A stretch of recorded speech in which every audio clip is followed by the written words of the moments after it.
जय माता दी दोस्तों। माता अन्नपूर्णा की जय। आइए आज सुनते हैं शुक्रवार के दिन माँ अन्नपूर्णा की यह पावन कथा। आप अगर इस चैनल पर आए हैं तो इस चैनल को सब्सक्राइब करें और इस कथा को आधा अधूरा छोड़कर ना जाएं। कथा का पूरा रसपान करें ताकि इसका पुण्य आपको मिल सके। आइए कथा शुरू करते हैं। एक समय की बात है।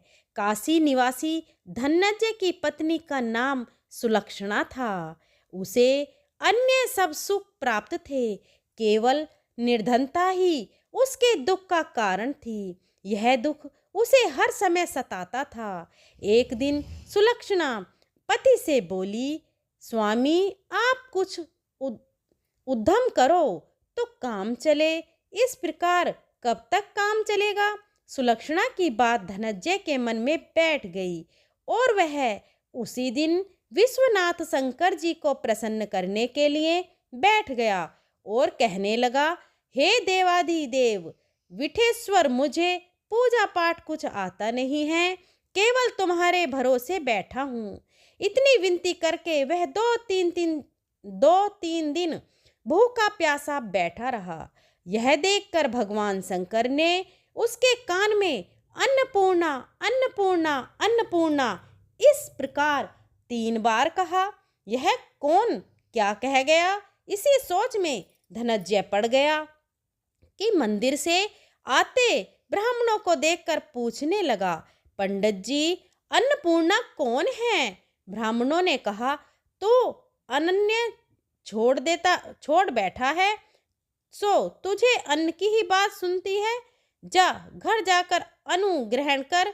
धनंजय घर गया, स्त्री से सारी बात कही। वह बोली, नाथ चिंता मत करो, स्वयं शंकर जी ने यह मंत्र दिया है, वे स्वयं ही खुलासा करेंगे, आप फिर जाकर उनकी आराधना करो। धनंजय फिर से जैसे का तैसा पूजा में बैठ गया। रात्रि में शंकर जी ने आज्ञा दी, कहा तो पूर्व दिशा में चला जा, वहां अन्नपूर्णा का नाम जपता जाता और रास्ते में फल खाते जाना, झरनों का पानी पीते जाना। इस प्रकार कितने ही दिनों तक चलता गया। यहाँ उसे चांदी सी चमकती वन की शोभा देखने में आई। सुंदर सरोवर देखने में या उसके किनारे कितने ही अप्सराएं झुंड बनाए बैठी थीं। एक कथा कहती थी और सब मां अन्नपूर्णा इस प्रकार बार बार कहती थी। यह अघन मास की उजेली रात्रि थी और रात से ही व्रत का आरंभ था। जिस शब्द की खोज करने वाला वह निकला था, वह उसे वहां सुनने को मिला। धनंजय ने उनके पास जाकर पूछा, हे देवियों, आप यह क्या कर रही हो। उन सब के कहा, हम सब मां अन्नपूर्णा का व्रत कर रहे हैं।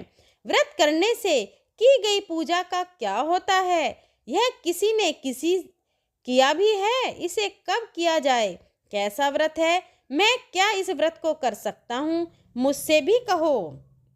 वे कहने लगी, इस व्रत को सब कोई कर सकते हैं। 21 दिन तक के लिए 21 गात का सूत लेना चाहिए। 21 दिन यदि ना बने तो 1 दिन उपवास करें। यह भी ना बने तो केवल सुनकर प्रसाद लें। निराहार रहकर कथा कहें तथा कथा सुन लें। वाले को मिले तो पीपल के पत्तों पर सुपारी या घृत कुमारी रखकर व्रज के सामने कर दीपक को साक्षी कर सूर्य गाएं। तुलसी या महादेव को बिना कथाएं सुनाए मुख में दाना न डालें। यदि भूल से कुछ पड़ जाए तो 1 दिवस फिर उपवास करें। व्रत के दिन क्रोध ना करें और झूठ ना बोलें। धनंजय बोला, इस व्रत के करने से क्या होगा। वे कहने लगी, इसके करने से अंधों को नेत्र मिले, लूलों को हाथ मिले, खाली घर में धन आए, बांझन को संतान मिले, मूर्ख को विद्या आए। जो जिस कामना से व्रत करे माँ उसकी इच्छा पूरी करती है। वह कहने लगा, बहनों, मेरे को भी धन नहीं है, विद्या नहीं है, कुछ भी तो नहीं है, मैं तो दुखिया ब्राह्मण हूँ, मुझे इस व्रत का सूत दोगी। हाँ भाई ले, कल्याण हो तुझे, देंगे, ले इस व्रत का मंगल सूत ले।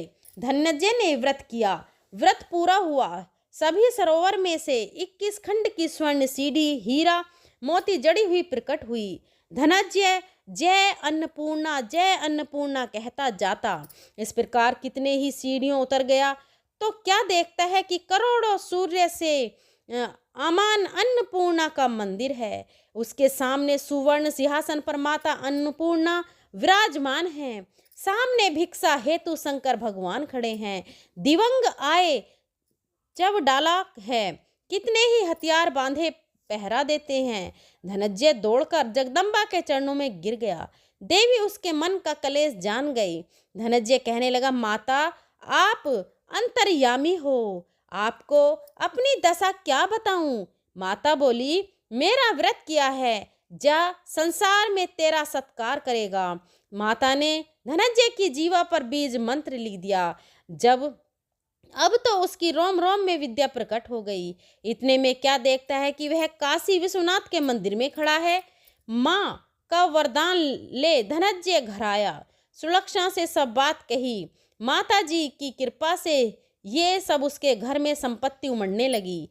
छोटा सा घर बहुत बड़ा गिना जाने लगा। जैसे शहद के छत्ते में मक्खियाँ जमा होती हैं, उसी प्रकार उनके सगे संबंधी आकर उसकी बड़ाई करने लगे। कहने लगे, इतना धन और इतना बड़ा सुंदर संतान नहीं तो इस कमाई का कौन भोग करेगा। सुलक्षणा से संतान नहीं है, इसलिए तुम दूसरा विवाह करो। अनिच्छा होते हुए भी धनंजय को दूसरा विवाह करना पड़ा और सती सुलक्षणा को सौत का दुख उठाना पड़ा। इस प्रकार दिन बीतते गए। अग्न मास आया। नए बंधन से बंधे पति से सुलक्षणा ने कहलाया कि हम व्रत के प्रभाव से सुखी हुए हैं, इस कारण यह व्रत छोड़ना नहीं चाहिए। यह माता जी का ही प्रताप है जो हम इतने संपन्न और सुखी हैं। सुलक्षणा की बात सुन धनंजय उसके यहाँ आया और व्रत में बैठ गया। नई बहू को इस व्रत की खबर नहीं थी। वह धनंजय के आने का राह देख रही थी। दिन बीतते गए और अन्नपूर्णा होने में 3 दिन बाकी थे कि नई बहू को खबर पड़ी कि उसके मन में ईर्ष्या की ज्वाला दहक रही थी। सुलह छड़ा के घर आ पहुंची और उसने वहां भगदड़ मचा दी। वह धनंजय को अपने साथ ले गई। नए घर में धनंजय को थोड़ी देर के लिए निद्रा ने आ दबाया। इसी समय नई बहू ने उसकी व्रत का सूप तोड़कर आग में फेंक दिया। अब तो माता जी का क्रोध जाग गया। घर में अकस्मात आग लग गई। सब कुछ जलकर खाक हो गया। सुलक्षणा जान गई और पति को फिर अपने घर ले आई। नई बहू रूठकर पिता के घर जा बैठी। पति को परमेश्वर मानने वाली सुलक्षणा बोली, नाथ घबराना नहीं, माता जी की कृपा अलौकिक है। पुत्र का पुत्र को जाता है पर माता को माता नहीं होती। अब आप श्रद्धा और भक्ति से आराधना शुरू करो, वे जरूर हमारा कल्याण करेंगी।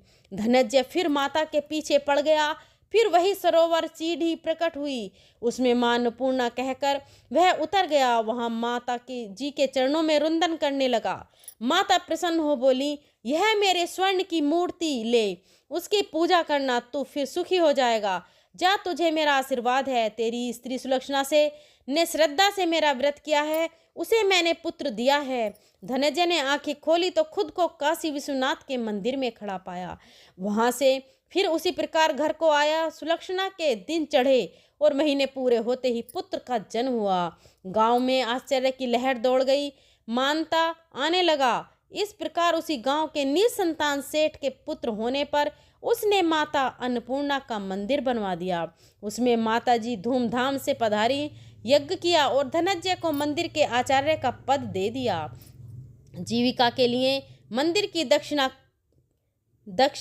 रहने के लिए बड़ा सुंदर सा भवन दिया। धनंजय की स्त्री पुत्र सहित वहां रहने लगी। माता जी के चढ़ावे में भरपूर आमदनी होने लगी। उधर नई बहू के पिता के घर डाका पड़ा। सब लुट गया। वे भीख मांगकर पेट भरने लगे। सुलक्षणा ने यह सुना तो उन्हें बुला भेजा, अलग घर में रख लिया और उनके अनुभव का प्रबंध किया। धनंजय, सुलक्षणा और उसका पुत्र माता जी की कृपा से आनंद से रहने लगे। माता जी ने जैसे इनके भंडारे भरे वैसे सबके भंडारे भरे। कहने वाले का, सुनने वाले का सारे दुख कष्टों से मुक्ति मिले, धन धान्य की प्राप्ति हो। दोस्तों, आपको ये वीडियो कैसी लगी कमेंट बॉक्स में ज़रूर बताएं। अगर वीडियो पसंद आई हो तो अपनी फ्रेंड और फैमिली में शेयर करें ताकि अन्नपूर्णा माता का आशीर्वाद उन्हें भी मिल सके। अगर मेरे बोलने में कोई त्रुटि हुई हो तो मैं हाथ जोड़कर क्षमा प्रार्थी हूँ। हमारे चैनल सुविचार विद रीना को सब्सक्राइब करें। धन्यवाद।